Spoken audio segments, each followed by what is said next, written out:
이 영상은 사랑 따위 개나 줘버리고 오직 조건만 보고 결혼한 여자가 사기 결혼으로 최후를 맞이하는 영상입니다. 안녕하세요, 꽃마은이에요. 너무 오랜만에 영상을 올렸는데요. 요 몇 주간 진짜 너무 바빴거든요. 결혼 전에는 몰랐는데 결혼하고 나니 매달이 이벤트인데 5월은 특히 심하고요. 이번에 시간도 체력도 돈도 사정없이 다 써제꼈네요. 그래서 이미 한참 지나버린 결혼기념일을 챙긴답시고 이제야 남편이랑 데이트했어요. 저희 결혼기념일일 때는 마침 또 할머니가 돌아가셨을 때라 진짜 이렇게 단둘이서 몇 시간 데이트할 시간 갖기도 어려운 것이 결혼의 현실입니다. 데이트라고 뭐 별건 없었고 그냥 둘이서 맛있는 거 먹고 얘기도 하고 그랬는데요. 너무 많이 뿌리는 거 아니야? 괜찮아? 상큼한 슈터 냄새. 애들이 없어서 그런가? 그것만으로도 너무 좋더라고요. 꼭 신혼 때로 돌아간 것 같았어요. 그때가 제 인생에서 가장 행복했던 시기였는데요. 비록 10개월이라는 짧은 시간이었지만 정말 행복했었죠. 항상 지금만 같아라 매일이 그런 시간들이었어요. 약간 네가 해주는 요리랑 비슷한 맛이 나. 고기 선택 들어가. 맞아. 고기 잔뜩 들어간 맛이야. 그럼 지금은 안 행복하냐고요? 지금은 행복하긴 한데 좀 힘드네요. 육아라는 거 힘들 줄은 알고 있었는데 정말 상상 그 이상이더라고요. 그래서 저도 왕년에 지독한 비혼주의자였기에 지금 비혼이신 분들 마음 충분히 이해하고 있습니다. 하지만 그럼에도 저는 아이를 낳기로 결심하면서 결혼을 선택했고 지금의 제 남편과 결혼을 하게 되었는데요. 이게 보통은 두 남녀가 호감을 갖고 사랑을 하다가 평생 사랑하기를 약속하고 그 결실로 아이를 낳는 거잖아요. 그런데 저희는 순서가 좀 바뀌어서 아이를 낳기로 하고 그래서 결혼을 해야 하니까 서로 배우자를 찾은 뭐 그렇게 된 건데 어쨌든 결론은 결혼해서 잘 살고 있으니까 저는 문제 없다고 생각해요.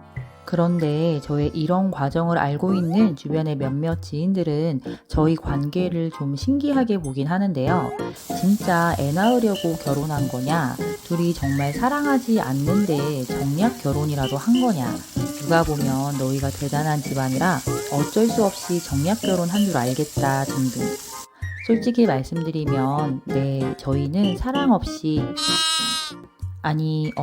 뜨거운 사랑을 하진 못했어요. 못 보면 보고 싶어 미치겠고 계속 같이 있고 싶고 보고 있어도 보고 싶어서 쪽쪽 빨고 싶은 그런 지독한 사랑 있잖아요. 사랑하면 콩깍지가 씌어서 아무것도 안 보인다는데 저는 이성적으로 잘만 보이더라고요. 얼마나 잘 보였는지 얼굴에 있는 모공 개수가 다 보이더라고요.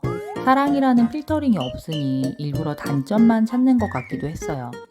전 사실 유머 있는 남자를 좋아하는데 이 남자는 말도 없고 세상 노잼인 남자였죠. 그럼 혹시 이걸 다 상쇄시키는 대단한 재력남이었다면 저한테까지 차례가 안 왔겠죠? 그렇다고 제가 정말 지나가는 아무나랑 결혼한 것은 아니고요. 나름 저만의 까다로운 조건이 있었는데요. 제 배우자의 조건을 한마디로 정리하자면 아이의 아빠로 부끄럽지 않은 남자인가예요.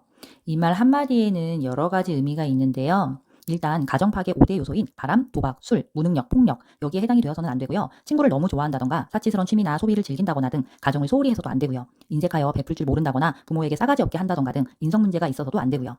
여기서 조금 더 욕심을 내보자면 올바른 가치관, 경제관념, 자신만의 신념이 있고 현실에 안주하지 않고 무언가를 배우려는 자세가 있다면 내 아이가 자신의 아버지를 존경하지 않을 수는 없지 않을까 싶었습니다. 너무 까다로운 조건 아니냐고요?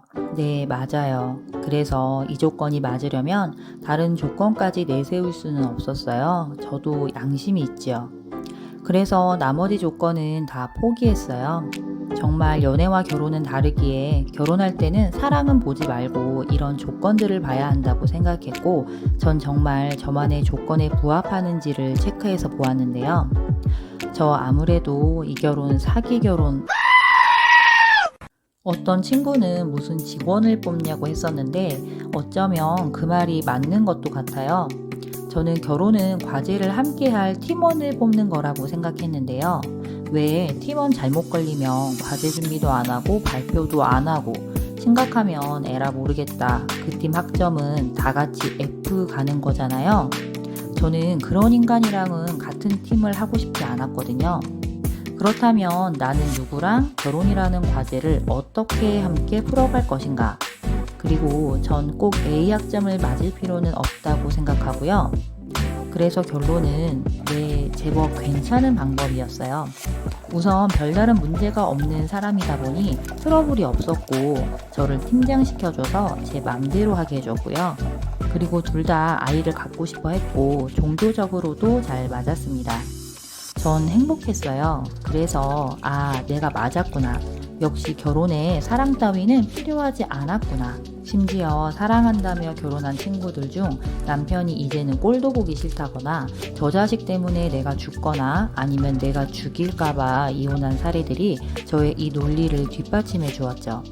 그런데 이번에 알게 된 충격적인 사실이 하나 있어요. 제가 남편을 사랑한다는 것이죠. 이제 와서 갑자기 이 남자가 섹시해 보이거나 설레거나 하는 것은 절대 아닙니다. 바로 사랑에는 여러 종류가 있는데 성적인 사랑 에로스, 이것이 남녀 간의 사랑이죠.